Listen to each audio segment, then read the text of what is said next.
Hello, everybody, and welcome to a Super Saturday. And it is a Super Saturday. Liverpool remain top of the Premier League following their 1-0 victory at the death over Nottingham Forest. I'm sure shouts were loud and long up and down the country and indeed around the world. We now sit 4 points ahead of Manchester City, 5 ahead of Arsenal in the last sprint to the Premier League title, thanks to a Darwin Nunez 99th minute winner.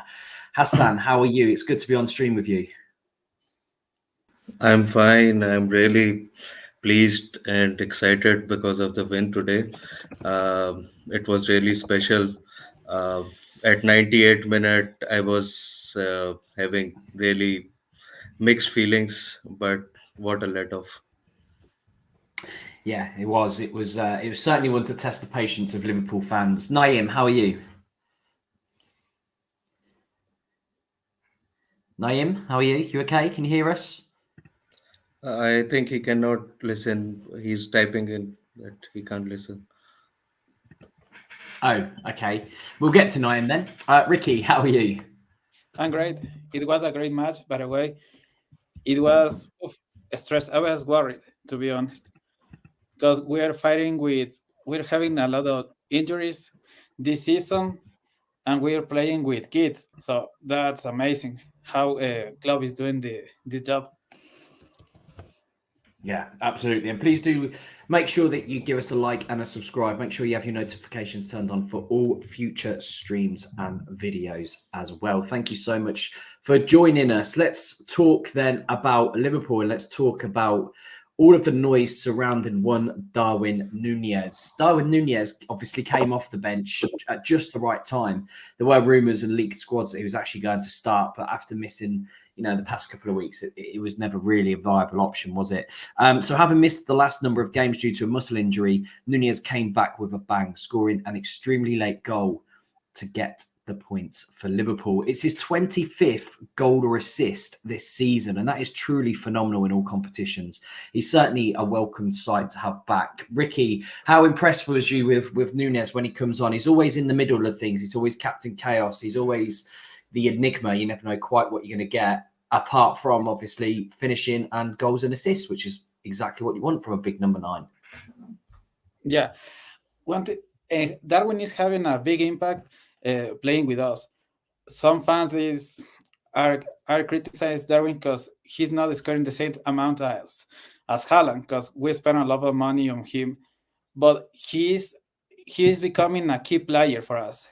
Despite he was injured, and after the celebration he was running, everyone was thinking, well, he's supposed to be injured, but he's making a big impact. He's becoming one of the most important players for us. So one thing I like about Darwin is he always fight. He's making us like electrified with sharing with the fans. Like there's one thing he's like, I don't know how to say this, but one thing about Darwin is he shared the spirit of South Americans. We're electrified. We support our teams. Like he's a big boy for us, making us dream again to winning the title. I think it's important his role in the team, despite the injury. I think it's fine. Naeem, can you hear us now? Are you there? We'll just go back to you. I can hear you fine. Okay, Sam, nice one. Yeah, thank you for joining us. Talking about Darwin Nunez, he's a player where actually if he's not in the team because he's got a slight knock, I actually don't mind him being on the bench, because that's the sort of thing that he can deliver. He did it against Newcastle twice late on. He's obviously done it again now today, and he's actually Liverpool's latest goal scorer. So the player to score the latest ever goal in the Premier League era for Liverpool. And for me, like I said, yeah, I want him to start and play as many minutes as possible, but actually he's just as much of a threat coming off the bench.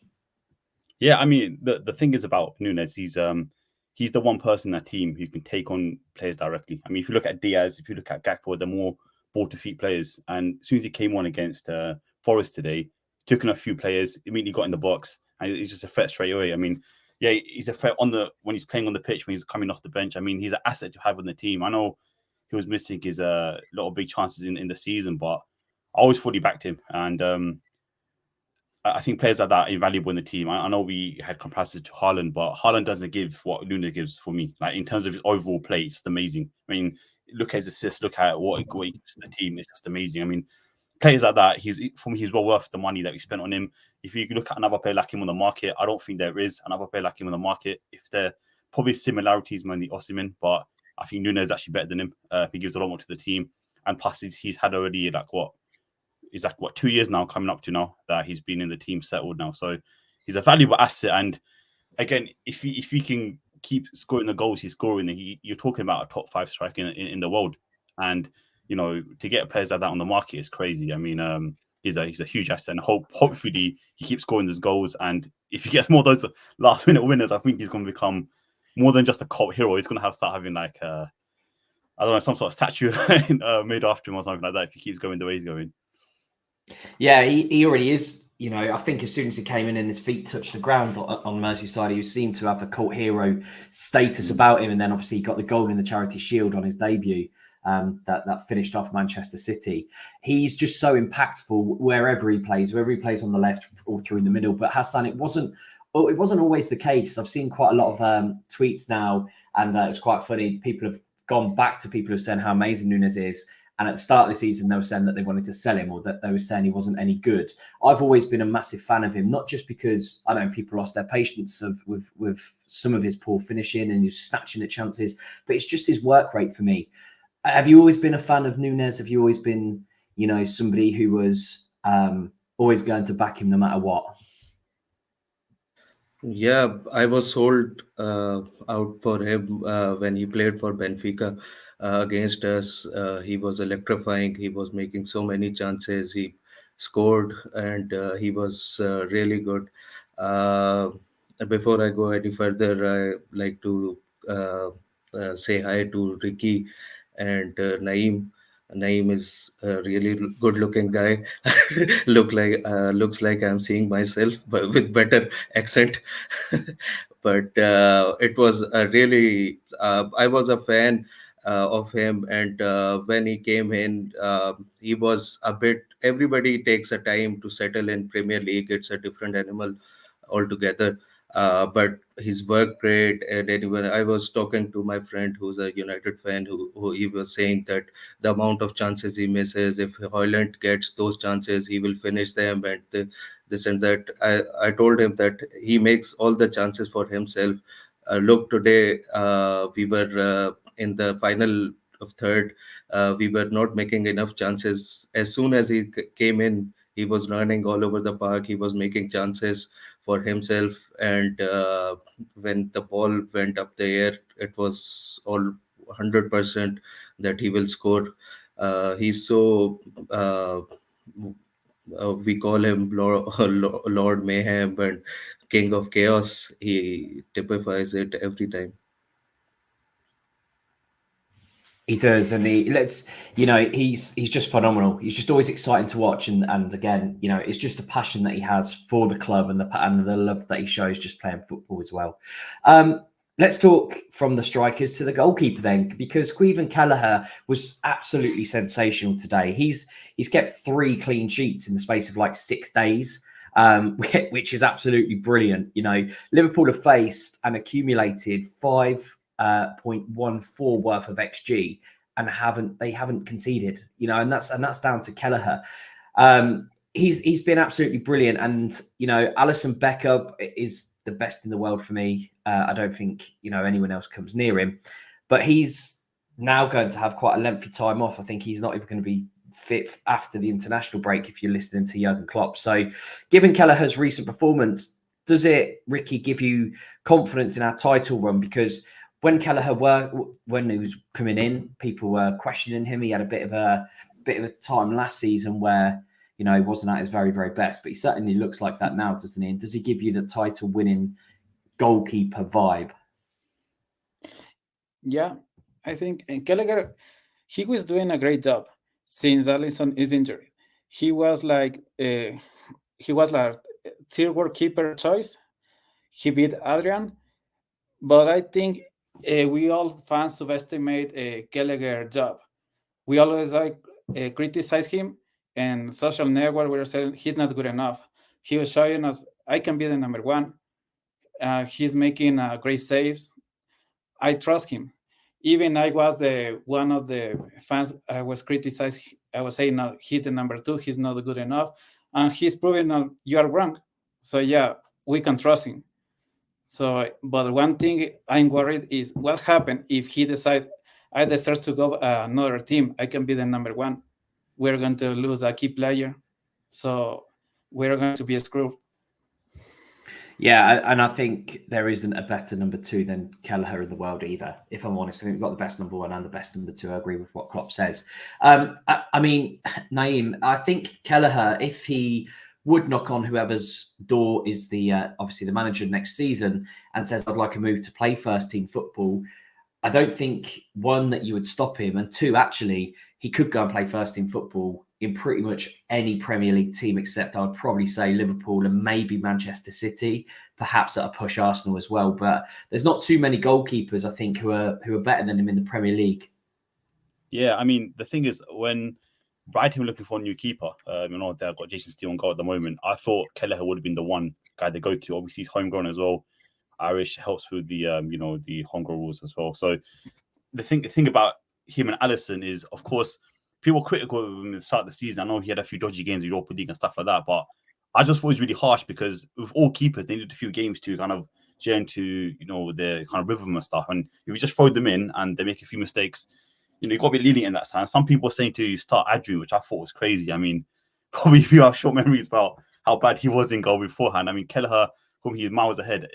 If anything, actually, obviously in terms of shot stopping, in terms of commanding the box, Alisson's obviously better. But I think actually ball to feet, I think Keller's actually better. If you look at both feet, when he actually gets the ball and plays the ball around, I think he's actually better than Alisson. I think Alisson, obviously, is world class. I'd argue he's the best keeper in the world right now at the moment. But his kicking sometimes a bit dodgy. But with Kelleher today, even if you watch him today, any feet he goes to, and that's a massive asset. Because if the defender's under pressure, they're passing the ball back to the keeper, doesn't matter what foot it goes to, he's always quite comfortable with the ball. So he's had a few games in succession, which means that he's getting, that confidence back. And if he does ask for a move, it'd be massively disappointing. I hope he doesn't leave. If I was him, if I would look at his position, he's won a League Cup. He plays in cup games. He does play a significant amount of games. And if anything, the way I would entice him, I say to him, look, when Alisson time does come, you be the guy to step up. We won't buy another keeper. You be the guy we look to, and maybe we can entice him to stay that way. Because I think to get a keeper like that on the market, you're talking, if Ariza Balaga, Kepa, he costs like 75 million. Imagine a keeper like Kelleher doesn't go for, he's homegrown and stuff like that. He's only 25, 26. 25. Yeah, 25 exactly. So if you're talking about minimum 10 years you can go for. So if any team does get him, what I would say is probably include a buyback clause or something like that. Include some sort of sell-on clause, buyback clause, just to make sure that when Alisson time does come, we have some sort of clause to get him back. That's what I would say, because I think he's so underrated by some fans. And again, in the grand scheme of things, in terms of keepers, I think he's actually quite young. 25 years old. Usually, a lot of keepers sit their prime when they're 28 or something like that. So I think he's a massive asset. And if he does want to leave, again, as I said, include a buyback clause to make sure that we get him back for a good price. Yeah, and Alisson does tend to pick up quite a lot of injuries actually throughout the season. So Kelleher isn't just a number two goalkeeper; he's almost like a 1.5, because he does get, I would probably say, including the cup games, a good 20 games a season. So maybe that's enough for him, But being at a club that he hopefully loves and he wants to stay at. I mean, Hassan, Nottingham Forest on transfer deadline day or close to it actually submitted a £15 million bid for Kelleher. I'm pretty sure every Liverpool fan are, thanking their lucky stars that bid never got accepted. Not that it would. You're looking at the Burnley goalkeeper who left Manchester City. That price was £19 million after a Euros, and under 21 Euros. So there's no price for me for Kelleher. I think I agree with what Naeem said. I think you can't buy that, what you've got for Kelleher. But if he did go anywhere, Hassan, what sort of teams do you think that he could go to? Do you think that he's better than an Everton? Do you think he's better than, the likes of a Brentford? Yeah, he's a really good keeper. People have short memories. They forget how he was crucial in our cup games. He won the Carabao Cup 2 years back, and he was really instrumental in any keeper coming in after a long time needs a rhythm and confidence, and that is what he needed after coming back. And as you said, exactly, Alisson tends to every season gets injured, misses certain amount of games. So we need a keeper who can come up and produce performances like him. And as the question you asked, he should surely go to a club who is challenging for European sports and there and thereabout. But I hope, as Naeem said, we entice him and tell him that you will be the successor of Alisson. You should stay put, and we should increase his contract and make him feel special. Bobby Clark made his first start today. I mean, it's a big ask, isn't it? It's a must-win game, and within the first couple of minutes, he nutmegged the Forest defender and won the foul. You know, that's some introduction to your Premier League full start and debut. Ricky, I'm assuming that you watched the game. How impressed were you with Bobby Clark? Did he do his job well? What were your thoughts on him when he came off? Obviously, when he was substituted. Well, actually, I saw the game because he's early, like 10 in the morning, something like that. We have 6 hours. I saw the Bobby has impressed me, to be honest. I think our academy development is great. We can trust in young academy players to make a big impact in those kind of games. So if we keep the next manager needs to give the same opportunities, so we those players can improve in every game. So I think as a Liverpool fan, I believe in those guys and the younger players. So I think we can work for the future of our players. Naeem, what was Bobby Clark to you today?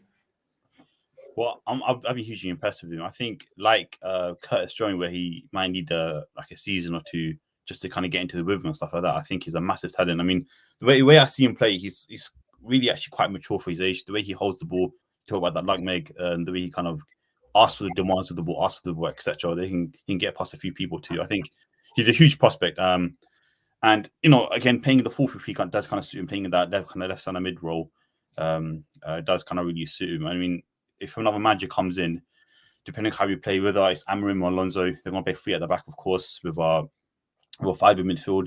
It'd be interesting to see how he plays in a double pivot, and I think he should be okay. He can even probably play further forward with Alonso and Amorim. I know they like to play with 2 kind of advanced 8s, and he could probably do a job there as well. So again, there's massive talent there, and I think the most important thing is to be patient. I think, you know, like with Curtis Jones, you got a lot of kind of abuse early on when he wasn't playing that well, and I always was a massive fan of him. I was kind of surprised how harsh people were being with him, knowing that he's an academy product, knowing that he's a scouser too. I think players like that, they're like, you know, like gold mine essentially, where you have such a top player coming through, give them time, let them make mistakes, and let them have their bad games on good games, etc. And today, like games like today, I know he came off around the 60th minute mark, but he impressed me a lot. And even against Southampton, in my opinion, I know Jayden Dans got man of the match, but for me, he was my man of the match against Southampton, and he can only get better from here. He's obviously got a famous dad. He played football as well, so if he keeps his head on the ground, he can definitely progress into a really, really good footballer. It's sad that Klopp's going, because I think Klopp really could have molded him into a top advanced 8 who's able to defend, attack, and hopefully Alonso, Amorim, they could do something similar. Obviously, they're really good working on players, especially Amorim. So again, it's up to him how far he goes, but I know I'm comparing him to Curtis Jones, because Curtis Jones hasn't really Curtis Jones yet. You know, he hasn't really reached his full potential yet, but he kind of reminds you of Jones, the way he's kind of progressing. So the more time we give him, the more patient we are with him, then the better he can get, in my opinion. I thought it was a very Curtis Jones-like performance actually today from Bobby Clark. You know, he was very good in between the lines. He was good in the transition. He was good at breaking up the play. And he's very skillful on the ball. We actually did remind, it was like a Curtis Jones regen, you know, when he was coming through, actually playing the way he did today, Bobby Clark. Hassan, we saw Jayden Dans make another appearance from the bench. He was involved straight away with a penalty appeal that I'm glad, I suppose, in the end wasn't given, because it was one of those that it could have, it's one way or another. But again, you know, he comes in and he looks just electric. He doesn't look like anything is going to phase him. Another really promising youngster. I mean, how impressed have you been with Jayden Dans over the past couple of days? Yeah, I'm really impressed. I every time there are highlights of the youth team, I watch them, and he's really clinical for the under 21s. And the way he performed against Southampton, he looks like a poacher who can smell chances.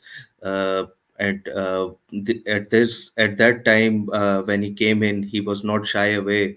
He headbutted their keeper, who was disoriented for some time, and he was making.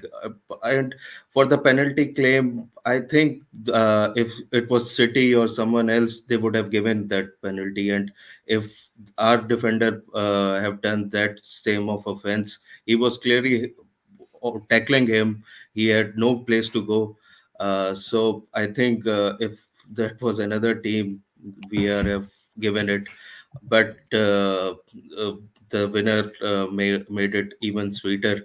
And for Dan's, it's a really bright future for him. Bobby, Kumas, these players. I think with that penalty, when it did happen, I thought, well, actually Endo did less than that, and they gave a foul or an offside for infringement of play. But then Gomez, to be fair, did do a bit of shirt pulling in the box too. So if he gave the Dan's penalty, I would have fully expected for that Gomez penalty to have been given as well. And then finally, Connor Bradley, you know, talking about the youngsters, Connor Bradley again. And Harvey Elliott, I think we forget that they're 20 years old. Harvey Elliott especially so, because he's like a seasoned veteran out there nowadays. But Ricky, Connor Bradley had another good, solid game. He came off and rested his legs. I think he'll be vital, when we play Sparta. And I think he'll be even more vital. And I can't wait to see him go up against Manchester City. Connor Bradley is absolutely sensational. I mean, what else is there to say, about him? Well, Connor Bradley, he has proven he's making as a other younger player. I think he is one of my favorite right now. He's making an impact. He's making the starts for us. I think he can make in the future a great player for the future. And not only for the future, he's making I can play here. I can fight for a place. He's not afraid to play against Chilwell. Everyone saw the match against Chelsea. He's not afraid of Chilwell. We need these kind of players. And one thing about him, he's for me, he's like Darwin Nunez. I'm not afraid of any of you. So I think it's important given more time. I think for the future, he can be our key player if he decides to stay for us, of course, because everybody knows what happened with other younger players. They decide to leave the club because they don't have enough opportunities. So I think he's making a great impact. So I think we should be worried. Naim, who was your man in the match today? Who was it? I don't even know actually who was giving it. Actually, I don't know whether the coverage that I was watching showed who was man in the match. But who was your man in the match today? You have to give to Darwin Nunes for me. I know he just didn't play that much, but for me, Darwin Nunes. McAllister had a really, really good game too. But I thought Van Dijk and Konate were immaculate at the back. Games like this, you need to make sure you keep a clean sheet. I know it's quite cliche to say that, but games like this, right, you need to make sure that you keep a clean sheet just to give yourself a chance at the end of the game, and games like this, if you concede a goal early, you just make yourself, especially the team I had today. conceding goals early just makes life more difficult. And again, I'll personally give it to Nunes just because he scored that goal and how much of a difference he made when he come on from the game. Saying that, I thought Diaz was good today. I know he, in terms of his finishing, sometimes was a bit lacking still, but he works his socks off. And I know he gets a lot of manic comparisons, which I totally get. But considering how much he gives to the team, he keeps running and running. I think he does deserve credit for that. But for me, definitely Darwin Nunes is the one who made the difference. And again, I don't mean to be harsh on Gakpo here, but if that was Gakpo on the end of that, I don't think he scores that, in my opinion. I don't think he gets in the right area. And that's not criticism of Gakpo. I don't mean to kind of bash on him, maybe because he's not really a striker out and out. But you can see as soon as he came on, the directness, the ability to, the players even knew, if we whip the ball in, someone said he's going to be the end of it. Some people in the first half were saying, Robertson, when he's crossing the ball in, why is it not looking like he's not really crossing the ball in that well? I mean, obviously, Robertson, he could have done better with some of the crosses, but at the same time, I don't think there was enough presence in the box to actually say how much of a difference it made. So if we started from the beginning, I think maybe we could have got a goal earlier. Some of the breaks that we had, for example, he could have made a difference. But again, in my opinion, Darwin Nunes, the game changer, and how can you not give it to him after that last-minute goal, right? It's one hell of a finish as well. He's still got a lot to do. He's still got to direct the ball in there. He's still got to head it in. And what's quite funny is, Liverpool's delivery, as you said, it was really poor, even from corners. There were some really poor corners all game. And it just took that one instance from Alexis Mac Allister just to chip it in. It's the turn that he does. I mean, it's the turn and then the lofting over just to hit Nunes. And I think you're right. I think if that falls to anyone else, apart from Nunes, because it had to be a deft finish. It's not a typical Van Dijk rocket of a header. It's quite a deft finish, that is. And I think if it fell to anybody else, I think they, apart from Diogo Jota, I think they might have struggled to find the back of the net there.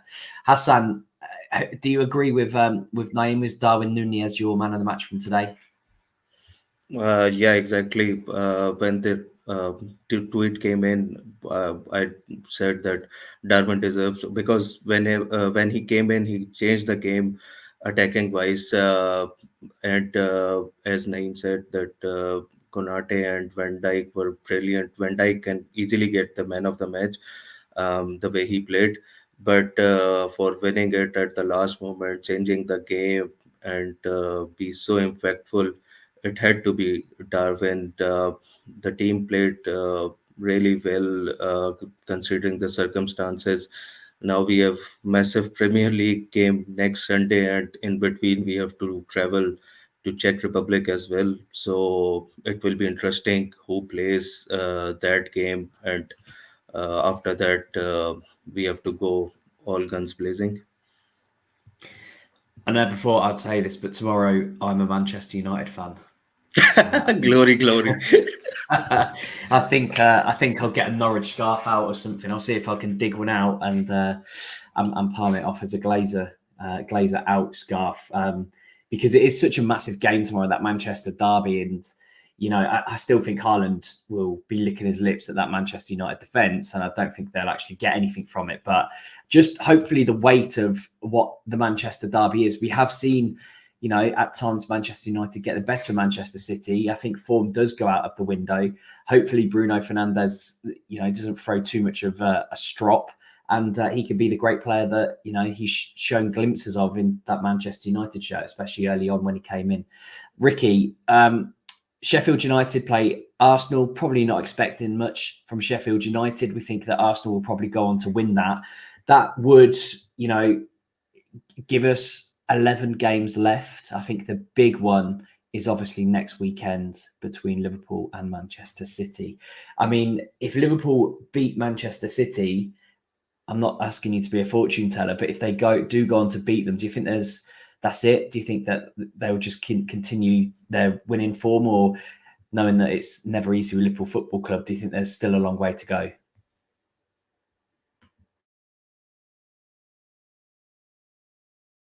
Great vintage, I think, but it's going to be difficult because we need to see the statistics against City. Is a key match. I hope the only way we can beat City is De Bruyne is injured again, because he's a key player. every time he plays, Haaland is shining. So I hope someone kidnap De Bruyne or something like that, because Haaland too. We need to and City need to lose key players. It's going to be a difficult match, to be honest. I'm worried because what happened if after the what happened if in training days someone had injured again? Like what happened if we lose Kelleher? Who is going to be a backup? Adrian? I don't think so. So we can lose more players. So I hope we can beat City, but I think if we draw 1-1, it's going to be good. Also, we need to Arsenal lose because Arsenal those games are smashing the rivals. So I don't know. We are the three teams we're going to try to win. So it's going to be difficult. I hope we can drive 1-1.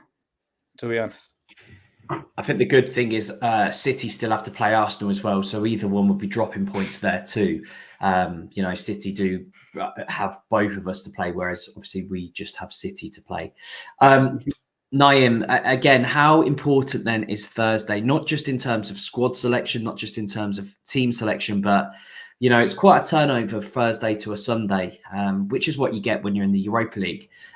But with Liverpool's squad, yes, some are coming back, some are not coming back.